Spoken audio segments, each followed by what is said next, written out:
وحو النبي عليه الصلاة والسلام ويري هذه الأمة تبتلى في قبورها ومضى ولا امتحانيا قبور تدحدي أنا لقوا امتحانيا فلولا ألا تدافنوا لدعوت الله أن يسمعكم من عذاب القبر الذي أسمع منه هدانا كبقى هينا إسدوكتان ذيكو النار وحان إلهي إذين ويدين لها أو إذين بري لها إنو إذن مقشيو عذاب القبر قان مقلي متك أنو وآن مقلي يتسيد قبورها تتكلوغو عذابها هي إلهي إنو إذن مقشيو إذين ويدين لها هدانا كبقى هينات وحول بنتا إسكدي سايسدوكتان انت النبي مركو يري أبو سعيد الخدري وحو يري نبي وانا سوقا بلي وجهو سوقا بلي مركو نقصو تشيستو وحو يري تعوذوا بالله من عذاب النار إلهي وحا كم مغنقشان نار تعذاب كيت مركاسا وحا نربي نعوذ بالله من عذاب النار مر لباد با نبي وحي تعوذوا بالله من عذاب القبر إلهي وحا كم مغنقشان عذاب القبر مركاسا وحا نربي نعوذ بالله من عذاب القبر ولذلك عثمان بن عفان قبري هدو دول استاغا وبويجر إلى قركي سوقيو مركاسا وحا لا يري جنة يا نارتا marka laga sheekeeyo ma booydid qabriga marka aragtidna waa booydaan markaasuu wuxuu nabigaan maqlay sallallahu alayhi wa sallam oo oranahaya inna al-qabra awwal manazil al-akhirah qabrigu waa guriga ugu horeeyo guriyaha aakhiro oo qofku u dagahayo fa in najaa minhu fama ba'dahu aysaru minhu haduu ka badbaado gurigaas markuu dago عذاب هدو كبد بادو waxa ka dambeeya ayaa ka fudud haduu halka qabriga uu dago kubad baado inta ka dambeysana way ka fududahay wa in lam yanju minhu fama ba'dahu ashad minhu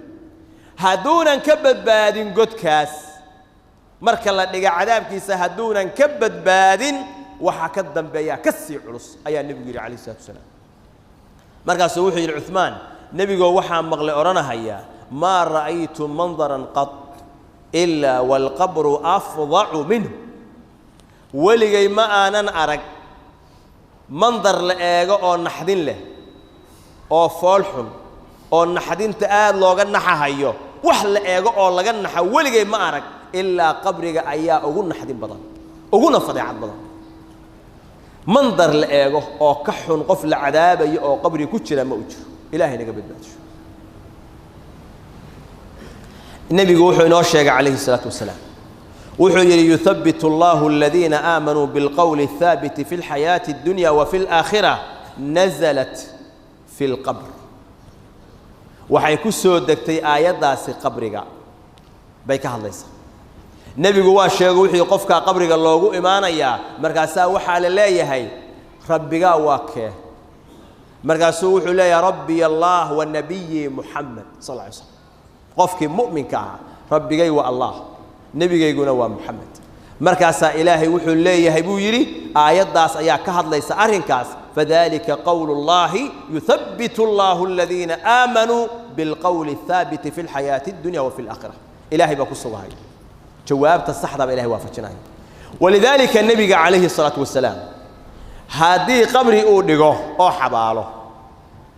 النبي يقول دول استاغوا وحو أورنجر استغفروا لأخيكم وسلوا له الثبات استغفروا لأخيكم واسألوا له التثبيت فإنه الآن يسأل ولكن إلهي دم بداف ويدية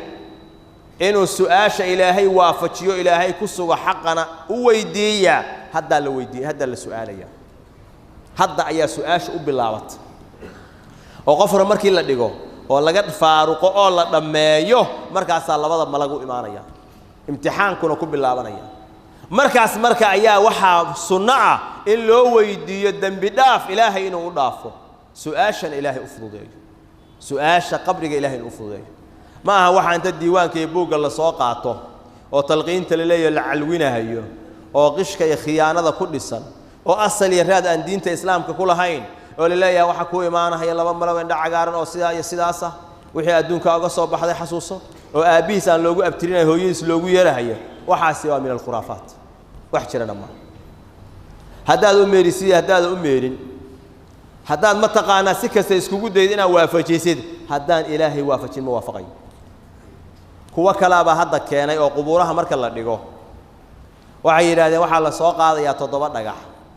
markaas midiiba waxa lagu akhrinayaa alhaakum takaathur markii lagu akhriyaa meydka maradaas ma taqaana karfanta ah ayaa jeebkeeda loo gelinaya halka luqunta hoosteeda loogu ridayaa qabriga la dhigayaa su'aal bala weydiin maayo su'aal bala weydiin maayo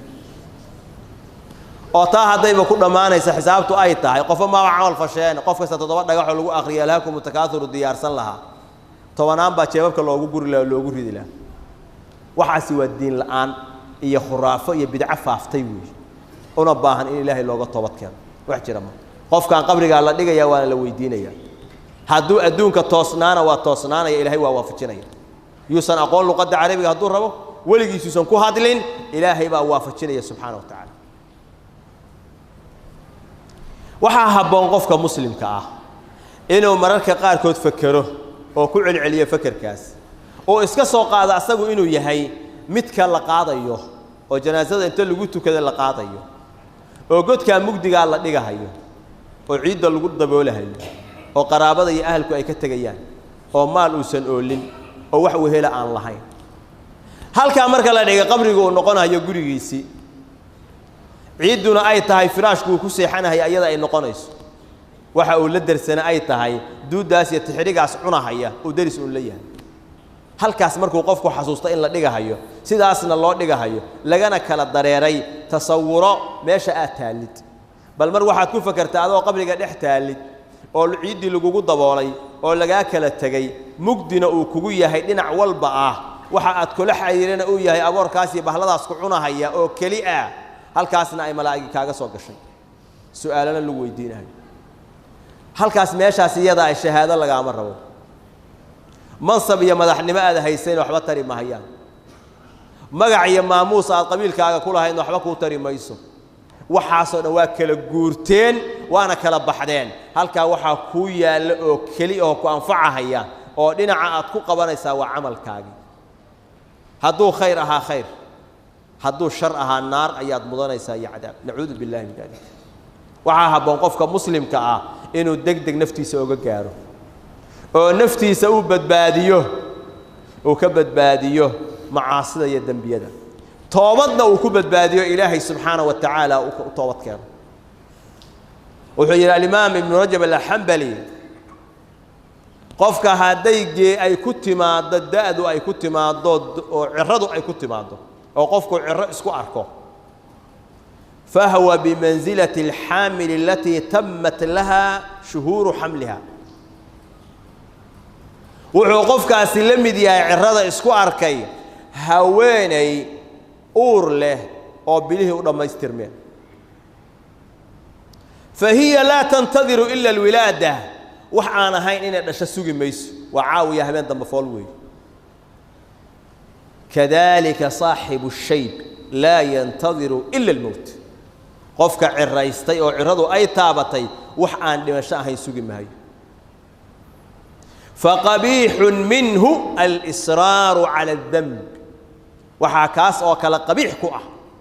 وإهانة يدل كوع إنه الذنب سيوة ده هي ومعاصي سي دائما أسأقول عرضي أي كسو بحضي وعاوي يهبين ذنب فول جيري إنه الذنب معاصي سيوة ده وحقفك عحوية أسأقول موتك أن كلا أقونين مدير يا مدوين مالي والبنان أركينا ترب إن لو دمنا هيو ساكو غوري كسو بخاي اسغو عافيماد قبا ilmuhu soo shaqaysanayay tobanaan ballan ayuu lahaa intaas oo qorshe ayaana ku taagnayd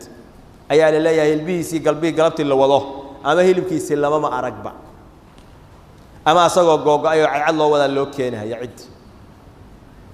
farxadii cadaa waxay isku bedeshay oohin iyo boohin